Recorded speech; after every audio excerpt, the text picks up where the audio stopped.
The silence in the Grand Council chamber of the Galactic Federation was absolute.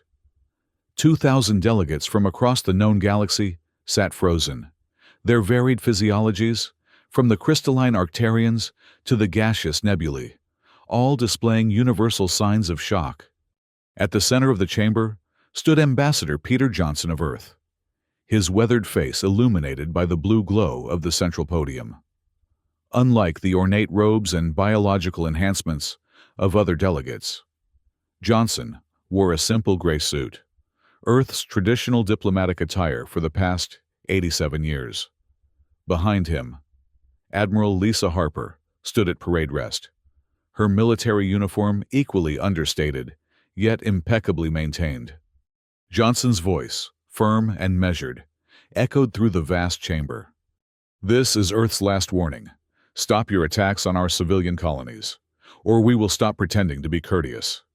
High Commissioner Zethal of the Zarathian Dominion rose from his seat, his crimson scales flaring in agitation. "Ambassador Johnson, this is highly irregular. The Council has not even formally acknowledged these alleged attacks. What evidence do you present before making such inflammatory statements?" The Earth ambassador's expression remained unchanged. 87 years of patience has reached its end. Commissioner, the attacks on New Geneva and Titan 7 left 15,000 civilian casualties. We no longer seek the Council's acknowledgement. We seek to inform you of our response. Murmurs rippled through the chamber as Council members exchanged glances. Earth had joined the Federation as its youngest member nearly a century ago, a primitive species barely capable of rudimentary interstellar travel. Throughout their membership, humans had been unfailingly diplomatic, eager to learn, and remarkably adaptable, if militarily insignificant. Representative Sika of the Vectari Concordance stood, her translucent membranes pulsing with indignation. "Ambassador, you speak of response? Earth has no significant military capability. Your fleet consists of research vessels and cargo haulers. Perhaps these tragic incidents you describe were accidents, or the work of pirates. The Concordance recommends forming an investigative committee." "With respect, Representative," Johnson interrupted, his tone hardening slightly. "Earth is not seeking recommendations." He gestured to Admiral Harper, who stepped forward and activated a small device on her wrist.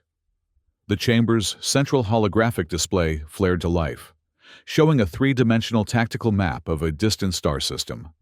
Red markers indicated Zarathian battlecruisers in attack formation. Then, suddenly, the markers began disappearing one by one. 12 hours ago, Harper explained, her voice crisp and professional. Remnants of the attack force that devastated New Geneva were tracked to the Arcturus Nebula. They were eliminated with minimal collateral damage. Commissioner Zethal's scales paled. "Impossible! Those were elite vessels of the Zarathian Outer Guard. How could Earth possibly—" Johnson raised a hand. "If you'll allow me to explain." He turned toward the entrance of the chamber. "Perhaps Dr. Ryan Clark can illuminate matters." The chamber doors parted to admit a slender, bespectacled man carrying an outdated data tablet. Dr. Clark looked more like a university professor than a government official, with his rumpled jacket and distracted demeanor. He approached the podium with unhurried steps. 87 years, he began without preamble, adjusting his glasses. "That's how long we've been conducting what might be the most extensive intelligence operation in galactic history." The chamber erupted in confusion. President Xylos of the Federation raised all four of his appendages for silence, which gradually fell. "Dr. Clark," Xylos said, "please clarify this extraordinary claim." Clark nodded. "When Earth joined the Federation, we were indeed primitive by your standards. Our first contact with alien life had occurred just decades earlier. But there was one thing we understood well: the danger of technological asymmetry." He tapped his tablet, and the holographic display changed to show the Federation Charter. "Your charter guarantees each member species the right to cultural exchange, trade negotiations, and diplomatic missions. For 87 years, every cultural attaché we sent to your worlds was trained to gather military intelligence. Every trade negotiator documented your weapons capabilities. Every diplomatic mission mapped your strategic assets. The Zarathian commissioner's voice was barely controlled. You claim your diplomats have been spies? Clark shook his head. Not spies, Commissioner. Students. Very, very thorough students. Admiral Harper stepped forward again. While the Federation dismissed Earth as militarily irrelevant, we studied. We analyzed the weaknesses in Zarathian shielding configurations. We documented the blind spots in Victari sensor arrays. We cataloged the vulnerabilities in every major defense system in the galaxy. Johnson returned to the podium. We chose peace, Commissioner, every day for 87 years. Not because we were incapable of anything else, but because we genuinely believed in the ideals of the Federation. Until you mistook our courtesy for weakness. The tactical display shifted again, showing real-time footage from multiple locations across the galaxy. Johnson's voice continued over the images. What you are witnessing is Phase 2 of our response. All those research vessels and cargo haulers you dismissed, they've shed their civilian facades. The footage showed Earth vessels across the galaxy transforming, outer hulls retracting to reveal weapon systems, sensor arrays reconfiguring into targeting matrices, hidden compartments opening to deploy fighter squadrons. The UES Harmony, our flagship diplomatic vessel, has neutralized the Victari supply chain supporting your incursions. Epsilon Prime, which you believe to be a civilian agricultural station, has just destroyed the remnants of your invasion fleet. Commander Kate Sullivan's Special Forces team has taken control of Proxima Station in under 2 hours. Dr. Clark activated a final display, a message broadcasting simultaneously on every communication channel across the galaxy. Attention all Federation species. This is a notification from Earth Intelligence. For your reference, we have compiled detailed files on your species' military capabilities, including strategic weaknesses unknown even to your own command structures. These files have been distributed to secure locations throughout human space, with deadman protocols in place. The council chamber had fallen into stunned silence. Johnson's voice, when he spoke again, was almost gentle. We've studied you for nearly a century.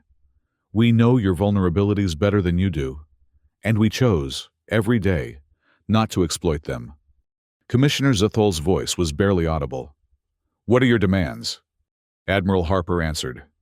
The immediate withdrawal of all Zarathian and Victari forces from human space, full reparations for the attacks on our colonies, and formal recognition of Earth's sovereignty in all matters of security. And if we refuse, Sika of the Victari challenged, though her membranes had lost their earlier luminescence. Johnson's reply was calm. We've demonstrated a fraction of our capabilities. We hope that's sufficient. As the implications settled across the chamber, President Xylos spoke. The Federation Council will recess to consider this development.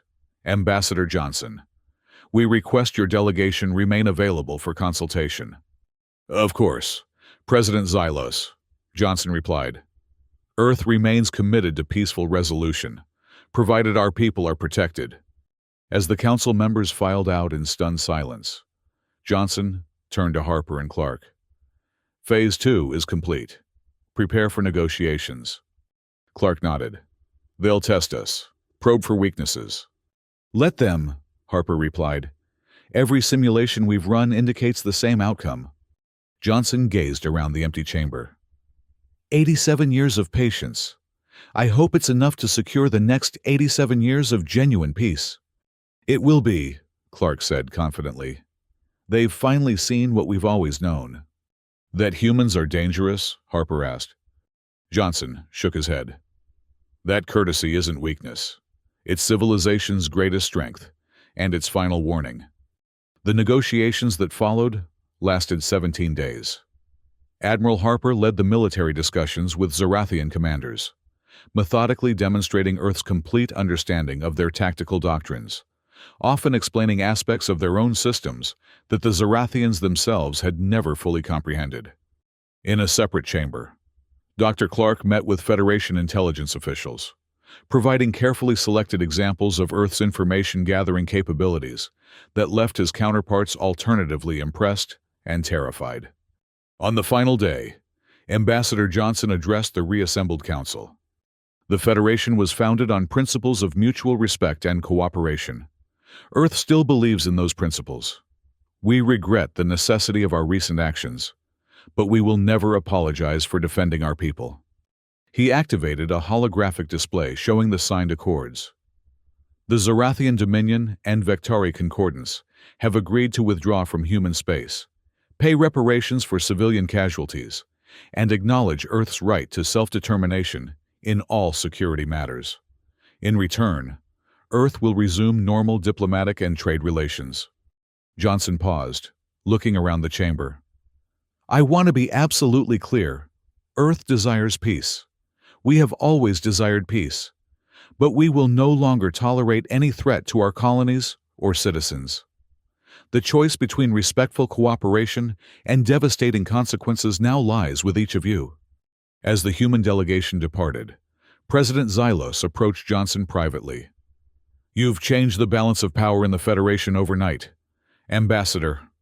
Johnson's expression remained neutral. No, President Xylos. We've simply revealed the true balance that always existed. 6 months later, trade between Earth and other Federation worlds had reached unprecedented levels. Diplomatic exchanges continued, but with a new undercurrent of genuine respect rather than condescension. From his office overlooking New Geneva, rebuilt after the attack, Johnson reviewed reports from Earth colonies throughout the galaxy. Peace held firm, maintained not by human military demonstrations, but by the knowledge that such demonstrations remained possible. A message from President John Carter of the United Earth Government appeared on his screen. The Federation Security Council has approved our proposal for joint protection of civilian transit routes. The vote was unanimous. Johnson allowed himself a small smile. 87 years of patience had finally borne fruit. Earth had secured peace, not through weakness, but through strength, carefully measured and precisely applied. Across the galaxy, other species were learning what humans had always known. True civilization begins when you choose courtesy, despite having other options. And as Johnson prepared for the next council meeting, he knew that the greatest victory wasn't in forcing the Federation to fear humanity, but in compelling them to respect humanity's choice of peace. The Federation Grand Council chamber had changed in subtle ways over the past 6 months. Where once the human delegation occupied a minimal space at the periphery, now their section had been expanded and positioned more centrally. Ambassador Peter Johnson noted these modifications with quiet satisfaction as he took his seat. Admiral Harper, seated beside him, leaned over. They've upgraded our translation systems. Latest Federation technology. Johnson nodded. Amazing how helpful everyone's become. President Xylos called the session to order. Honored representatives, today we address trade route security in the Orion Spur. Recent pirate activity has disrupted commerce. The Earth delegation has submitted a joint security proposal. Johnson rose. Thank you, President Xylos. The proposal is straightforward. Coordinated patrols using ships from all affected Federation members, with Earth providing tactical coordination and information sharing. 6 months ago, such a suggestion, placing Earth in a leadership position, would have been met with derision. Today, the Council voted to approve within minutes. As the session continued, Johnson observed the changed dynamics with mixed emotions. The respect humanity now commanded was gratifying, but its foundation in fear remained troubling. It wasn't the peace he had hoped for during his 30 years in diplomatic service. After the Council adjourned, Commissioner Zathal approached the human delegation. The Zarathian's manner was stiff, but correct. Ambassador Johnson. Admiral, our Defense Ministry has analyzed the tactical data from your demonstration 6 months ago. Zathal paused, clearly uncomfortable. We would like to propose a military exchange program. Select Zarathian officers to train with your fleet commanders. Harper raised an eyebrow. Interesting proposal, Commissioner. To what end?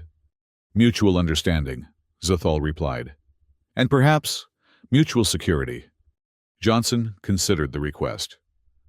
We'll need to establish certain protocols, but in principle, Earth welcomes the opportunity. As the Zarathian departed, Harper muttered, "Keep your friends close." "And your former enemies closer," Johnson finished. "But there's potential there. They're reaching out. Because they're afraid." "For now," Johnson acknowledged. "Our job is to transform that fear into genuine alliance." Back in the Earth Embassy, Johnson found Dr. Clark analyzing data streams from across the Federation. The intelligence architect barely looked up when Johnson entered. "They're testing us," Clark said without preamble. 7 minor incursions along the Arcturus boundary in the past week. Deniable actions. Probably independent operators with Vectari backing. Johnson sighed. "Show me." Clark displayed a tactical map. "Nothing serious yet, but the pattern suggests they're probing for reaction times, deployment protocols. And our response? Measured local forces only. Minimal escalation. But we've made sure they know we're tracking every move." Johnson nodded. "Continue monitoring. If the pattern intensifies, we'll address it directly with the Vectari ambassador." "There's more," Clark added, switching displays. "Our cultural attachés report significant changes in how humans are portrayed in Federation media. Instead of the usual, charming primitives narrative, we're now described as enigmatic and strategically sophisticated. Progress, I suppose," Johnson mused, "though I preferred charming to enigmatic." Clark removed his glasses, rubbing the bridge of his nose. "Peter, we need to discuss contingencies. Our revelation of capability has bought us security, but it's also made us a potential target. Some species will seek alliance, others will look for weaknesses, and some will do both simultaneously," Johnson agreed. "What's your recommendation?" "Phase 3, Clark said simply. Johnson tensed. "We agreed that would be a last resort. Not implementation, preparation. The Zarathian proposal for military exchange? Perfect cover to begin laying groundwork." Admiral Harper, who had entered silently during their conversation, spoke up. "Dr. Clark is right. We revealed enough capability to deter immediate threats, but not enough to prevent future challenges. Phase 3 ensures long-term security." Johnson moved to the window, gazing out at the gleaming spires of the Federation capital. "We came here seeking peace through cooperation. Now we maintain peace through intimidation. Phase 3 would complete our transformation into exactly what we claimed not to be." "Not intimidation," Harper corrected. "Deterrence. And Phase 3 isn't about aggression. It's about ensuring we never need to demonstrate power again." Before Johnson could respond, his communication device chimed. President Carter's office was requesting an immediate secure connection. The president's face appeared on screen, his expression grave. "Ambassador, we have a situation. Proxima Station is detecting unusual activity near the Vectari border. Energy signatures consistent with fleet mobilization." Johnson straightened. "Hostile intent?" "Unclear. But coming 3 days after we denied their request for advanced shielding technology, the timing is suspicious." "I'll speak with Representative Sika immediately," Johnson assured him.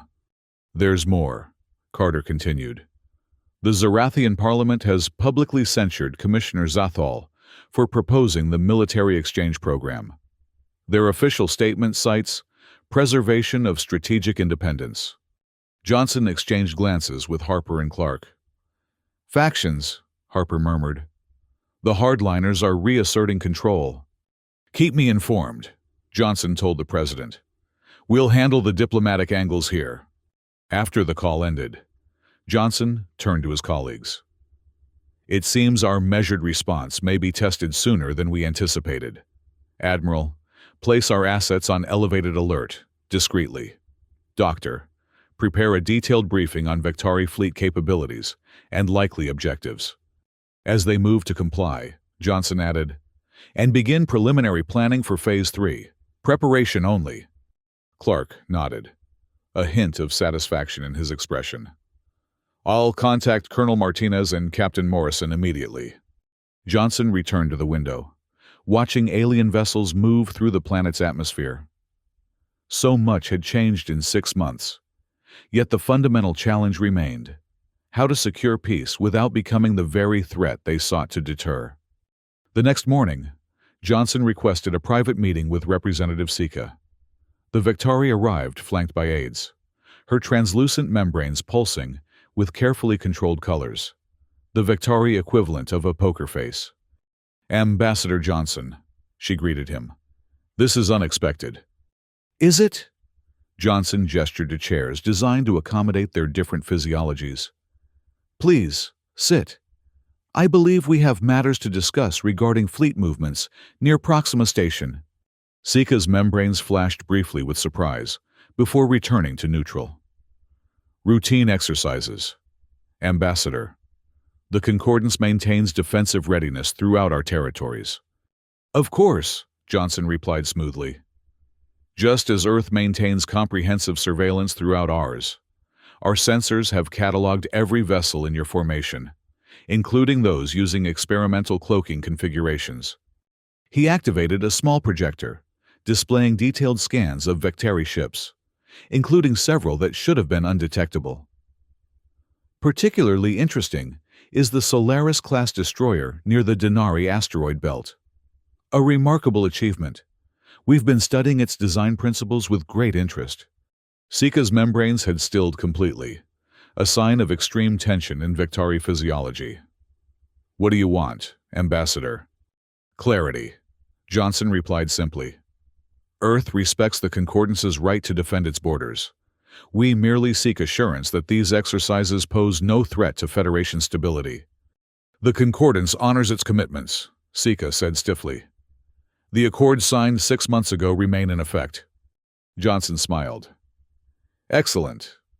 Then I'm sure your fleet will maintain a respectful distance from Proxima Station. After all, misunderstandings can so easily occur during military exercises. After the Victari departed, Admiral Harper entered. That was direct. Sometimes directness is necessary, Johnson replied. What's the status of our assets near Proxima? The UES Harmony has repositioned to Shadow Point Alpha, technically outside the buffer zone, but with full coverage of the Victari formation. Commander Sullivan's team is on standby. Johnson nodded. And Phase 3 preparations. Captain Morrison reports the initial architectural framework is complete. Colonel Martinez has secured the necessary resources. Timeline estimates 6 months to operational readiness. Too long, Johnson murmured. If the Victari or Zarathians are already testing boundaries, we could accelerate by deploying additional personnel, Harper suggested. Draw from the Athens project. Johnson considered this. Do it. And schedule a secure call with the Security Council. They need to understand we're entering a new phase. Later that evening, Johnson stood before the holographic representations of Earth's highest leadership. President Carter was flanked by the 12 members of the Security Council, representatives from Earth's most powerful nations and colonial territories. The Federation is recalibrating, Johnson explained. Our demonstration 6 months ago achieved its primary objective, deterring immediate aggression, but it also created new challenges. Some species now view us as a potential threat to the existing power balance. Are we facing imminent conflict? Asked Counselor Yamamoto of the Pacific Alliance. Not imminent, Johnson clarified. But the possibility exists. The Victari probing action near Proxima Station is likely just the beginning. They're testing our resolve, our capabilities, our patience. Admiral Harper stepped forward. We've increased our defensive posture throughout human space. All colonies have been placed on elevated alert status. The Titan defense grid is fully operational. And Phase 3, President Carter asked quietly. Dr. Clark answered. Accelerated development. We've reassigned personnel from the Athens project. New estimated timeline is 14 weeks to initial operational capability. Councillor Mbeki of the African Federation frowned. The diplomatic implications of Phase 3 are concerning, if detected prematurely. It won't be, Clark assured him. The architecture is designed to remain invisible until fully deployed. President Carter looked troubled. When we revealed our military capability 6 months ago, it was with the understanding that the demonstration would secure lasting peace. Now we're discussing further escalation. Johnson spread his hands. Mr. President, we revealed enough to deter immediate threats, but not enough to prevent future challenges.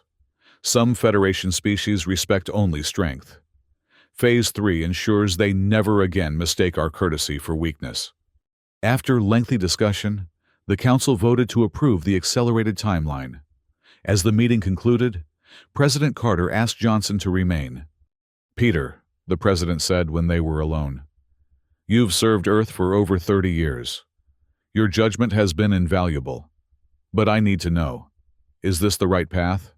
Are we becoming what we claimed not to be? Johnson considered the question carefully. Mr. President, when Earth joined the Federation, we hoped to find a community of equals united by shared values.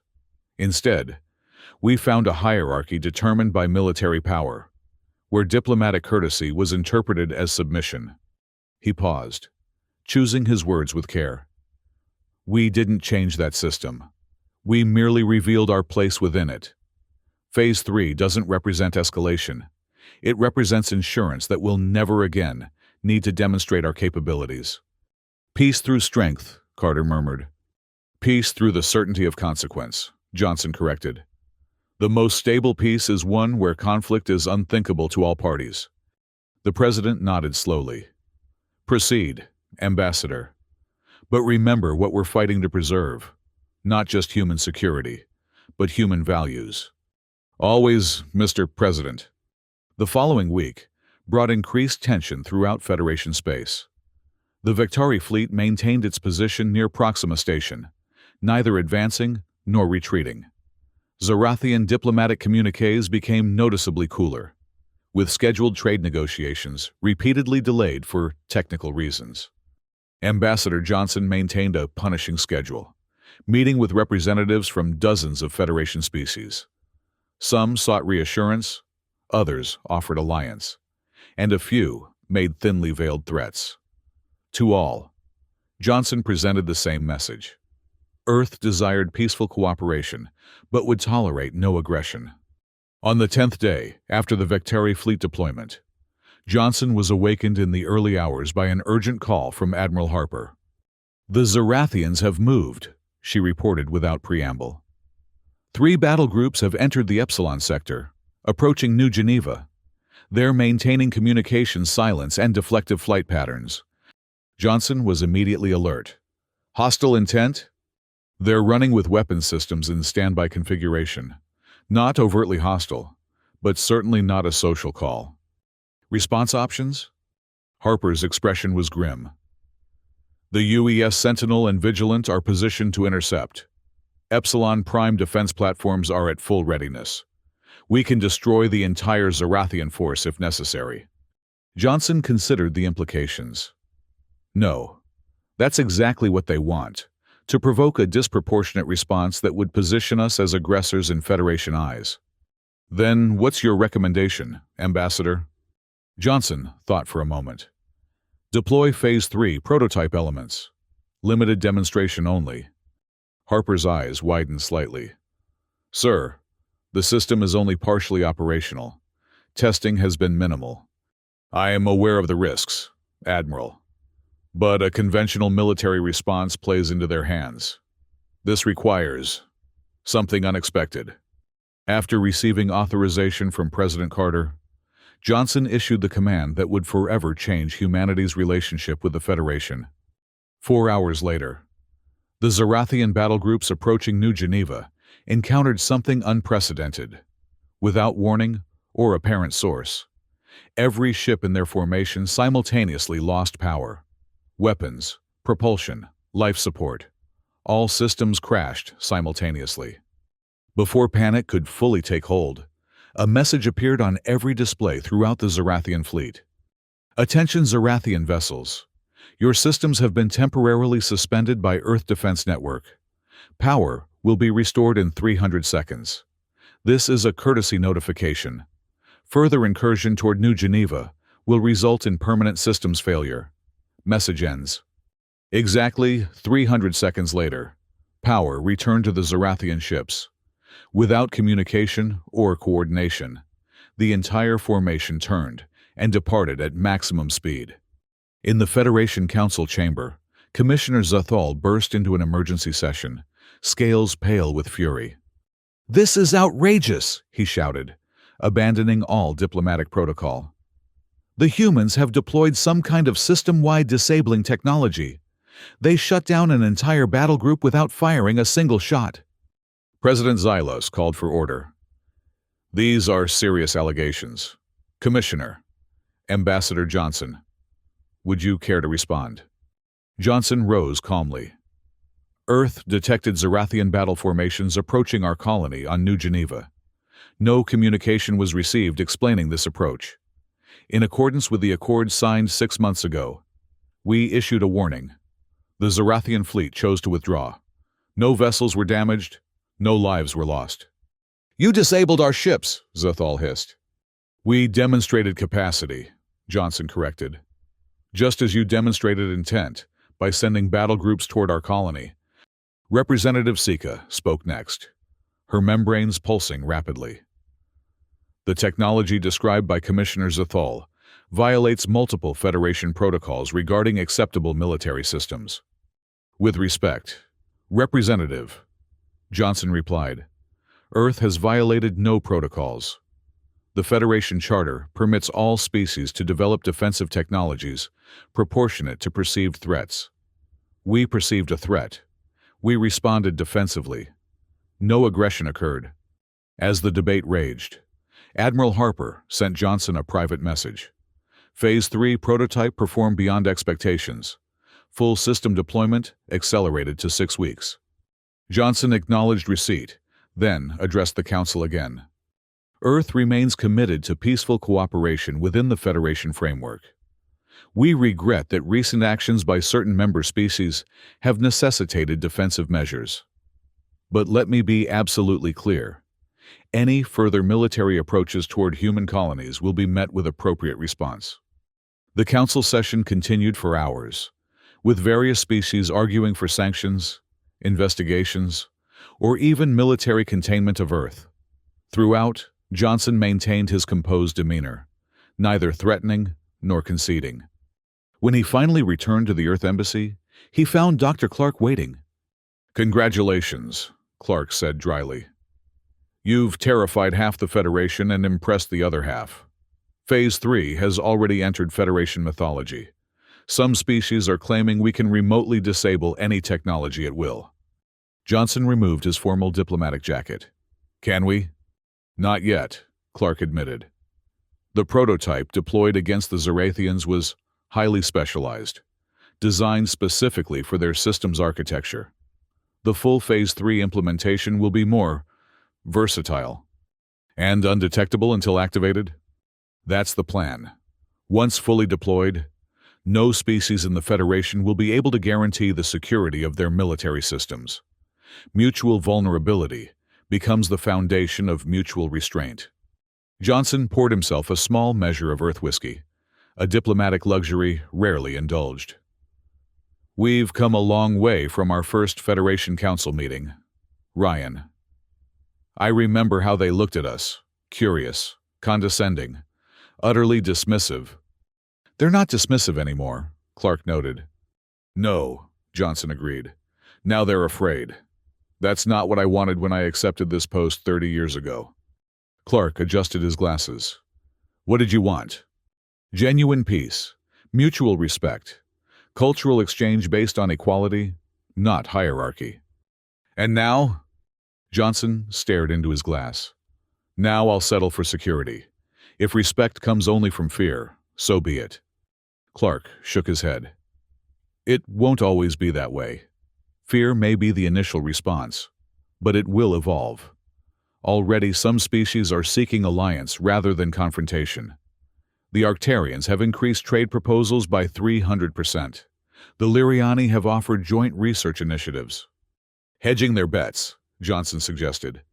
Perhaps initially, Clark conceded. But it creates opportunity. Engagement leads to understanding. Understanding can lead to genuine respect. Before Johnson could respond, his communication device signaled an incoming message from President Xylos, a highly unusual direct contact. Ambassador Johnson, the Federation president began without preamble. The Council has been in closed session since your departure.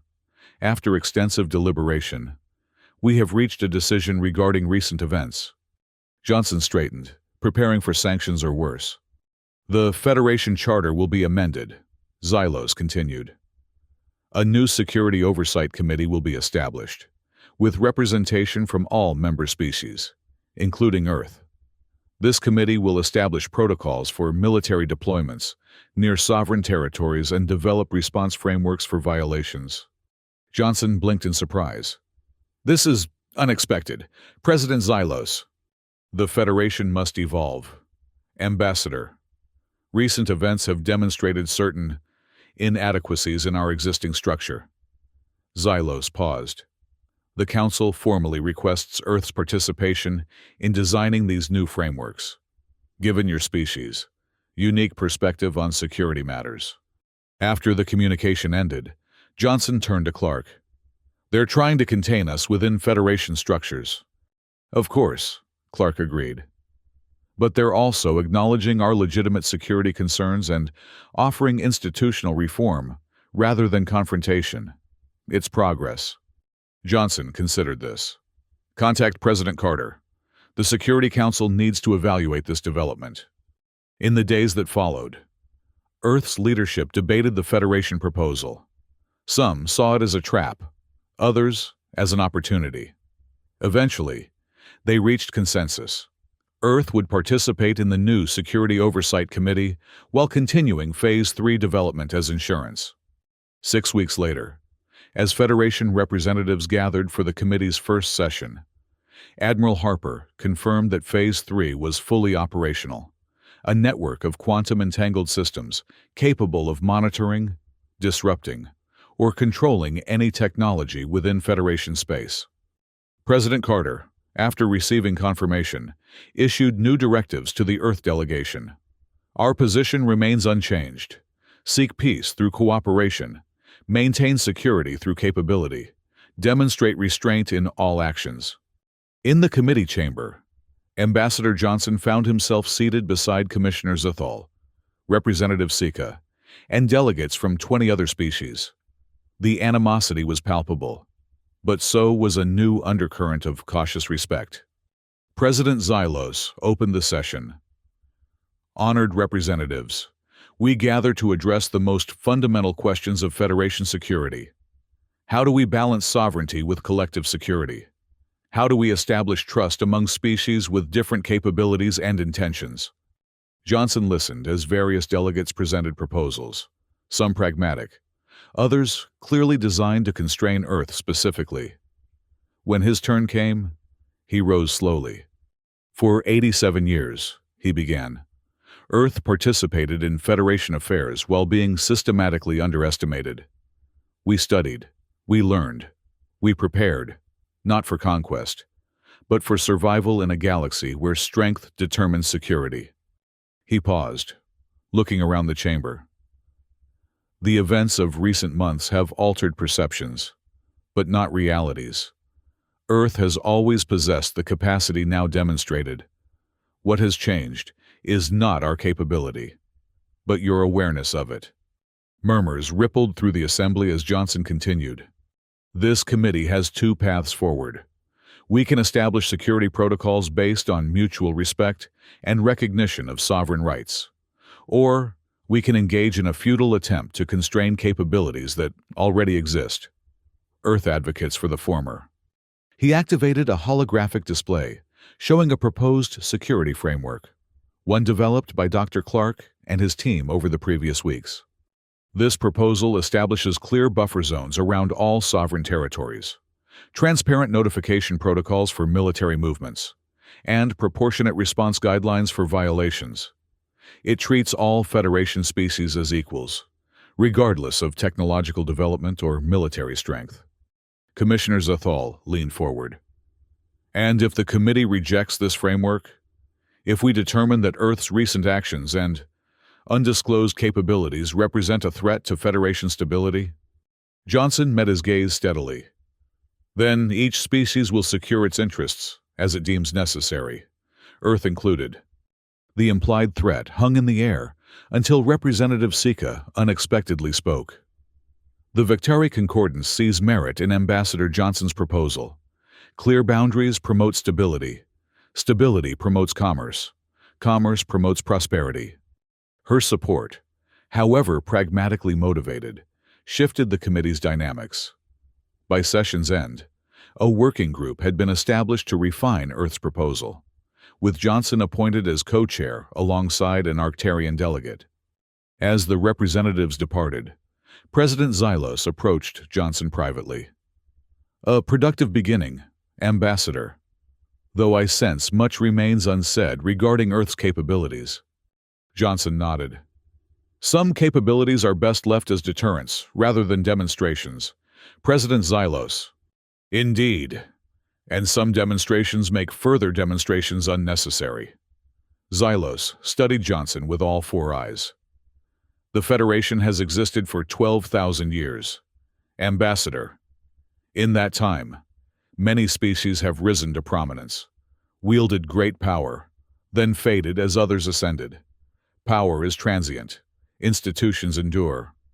"A history lesson, President?" "A perspective. Ambassador, Earth has secured its place in the current order.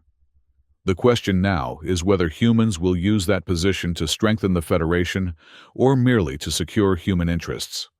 Johnson considered this. "Why not both? A stronger Federation built on genuine equality, rather than hierarchical power, serves everyone's interests, including Earth's." "A promising sentiment," Xylos acknowledged. "I look forward to seeing it translated into policy." 1 year after Earth's initial demonstration of military capability, the Federation gathered for its centennial assembly. Ambassador Johnson, now serving as Earth's representative on the Federation High Council, prepared to address the gathered delegates. The past year had brought significant changes. The Security Oversight Committee had established new protocols that recognized the sovereignty of all member species. Trade had flourished under the stability provided by clearer security frameworks. Earth had gradually revealed selected capabilities, enough to maintain deterrence without triggering arms races. Phase 3 remained Earth's most closely guarded secret, its existence known only to the highest levels of human leadership. Its capabilities had been refined, but never again demonstrated. As Dr. Clark had predicted, its greatest value lay in never needing to be used. Johnson stepped to the podium, surveying the chamber. Where once he had seen condescension or fear, he now detected cautious respect, not universal, but growing. "Honored representatives of the Federation," he began. 1 year ago, Earth demonstrated capabilities that surprised many of you. Some interpreted this as aggression, others as deception. It was neither. He paused, allowing his words to settle. It was a reminder that appearance and reality often differ, that courtesy should never be mistaken for weakness, that peace is not the absence of strength, but the wise application of it. The chamber was silent, attentive. "In the years since, we have worked together to build a more secure federation, one based on mutual respect, rather than power hierarchies. Progress has been made, but challenges remain." Johnson gestured to the chamber around them. "This federation was founded on noble principles: cooperation among diverse species, peaceful resolution of disputes, shared prosperity through exchange. Earth still believes in those principles. We still desire the peace they promise." His voice firmed. "But we will never again allow that desire to be exploited. The lesson of the past year is simple. Respect cannot be requested. It must be required. Peace cannot merely be hoped for. It must be secured. As Johnson concluded his address, he noted the reactions across the chamber. Thoughtful consideration from some species, lingering wariness from others, and from a few, grudging admiration. After the session, Johnson met with Admiral Harper and Dr. Clark in a secure chamber beneath the Earth Embassy. "Phase 3 status?" he asked without preamble. Clark consulted his data tablet. "Fully operational. Coverage extends throughout Federation space and 50 light-years beyond the frontier. No detection attempts registered. And our conventional forces?" Admiral Harper straightened. "Optimally positioned. The Athens project has yielded significant advancements in defensive capabilities. All colonies are secured, all strategic assets protected." Johnson nodded, satisfied. "And our diplomatic position?" "Strengthening," Clark reported. "Trade agreements have increased by 73%. Cultural exchange requests have doubled. 7 species have proposed formal alliance structures. Fear transitioning to pragmatism," Harper observed. "And eventually to genuine respect," Johnson added. "If we're patient." Clark removed his glasses. "We've been patient for 88 years. Peter, I think we can manage a few more." Johnson moved to the window, watching the alien skyline of the Federation capital. "When I joined the diplomatic corps, my mentor told me something I've never forgotten. He said, 'True power isn't in making others do what you want, but in creating conditions where they want what you want.'" He turned back to his colleagues. "Earth wants peace, security, and respectful cooperation. For 87 years, we pursued these through traditional diplomacy, while preparing for the possibility of failure. When that failure came, we demonstrated capability without resorting to wholesale destruction." "And now?" Harper asked. "Now we return to diplomacy, but from a position of acknowledged strength rather than perceived weakness. We continue to build alliances, exchange knowledge, expand trade. We participate fully in Federation institutions while maintaining independent capability." Dr. Clark nodded approvingly. "The iron fist in the velvet glove. I prefer to think of it as genuine courtesy," Johnson replied. "The kind that comes from choice rather than necessity." As they departed, Johnson reflected on the journey that had brought humanity to this point. From Earth's first tentative steps into interstellar space to its current position of influence, the path had been neither straight nor simple. The revelation of Earth's hidden strength had secured immediate safety.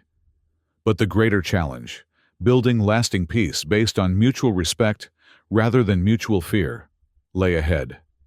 It would require patience, wisdom, and constant vigilance. For now, however, humanity's message to the galaxy had been clearly delivered. Earth desired peace, and would extend every courtesy to those who reciprocated. But those who mistook courtesy for weakness would discover its limits, and the steel beneath the velvet. Across the Federation, species that had once dismissed humans as primitive newcomers now studied Earth's history with new interest. Particularly, humanity's long record of internal conflicts and subsequent peace-building. They began to understand what humans had always known, that the most durable peace is built by those who fully comprehend the alternative. And in distant human colonies throughout the galaxy, citizens went about their lives in security, unaware of the complex balance maintained by their representatives, or the watchful systems that stood ready to defend them, should courtesy prove insufficient. On Earth itself, children learned a modified history of Federation relations, one that emphasized cooperation and cultural exchange while acknowledging the diplomatic recalibration of recent years. The full truth would be revealed gradually, as each generation inherited the responsibility of maintaining what their predecessors had secured. Ambassador Peter Johnson, standing on the balcony of the Federation's Centennial Hall, as representatives from 1,000 worlds mingled below, allowed himself a moment of cautious optimism. The path ahead remained uncertain, but for the first time since Earth had joined the Federation, humanity was walking it on equal footing with the oldest and most powerful species in the galaxy. And if that equality had been achieved through demonstration rather than negotiation, through revealed strength rather than granted concession, perhaps that made it more secure, not less. After all, as Earth's final warning had made clear, true courtesy was never about weakness. It was civilization's greatest strength, and its final warning before strength became necessary.